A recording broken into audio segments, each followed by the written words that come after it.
Hello everyone, তুমি আজকে বানাচ্ছি দেখো সুন্দরবন থেকে নিয়ে আসা বিখ্যাত কাঁকড়া। আজকে বানাচ্ছি, দেখো ঘেমে নেই কি অবস্থা। সারাদিন রান্না করছি, এখন বাজে 4:45, তাও রান্না শেষ হয়নি।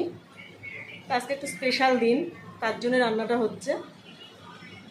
তো দেখো রান্নাটা করছি।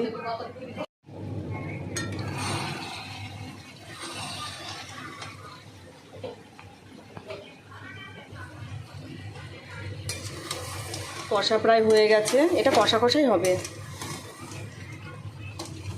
শুধু মুখে খাওয়ার জন্য।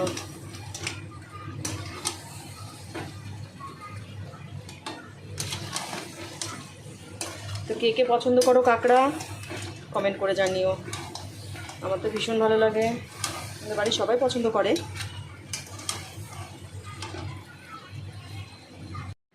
তো রান্নাটা কমপ্লিট করে নিই। Thank you. চলো।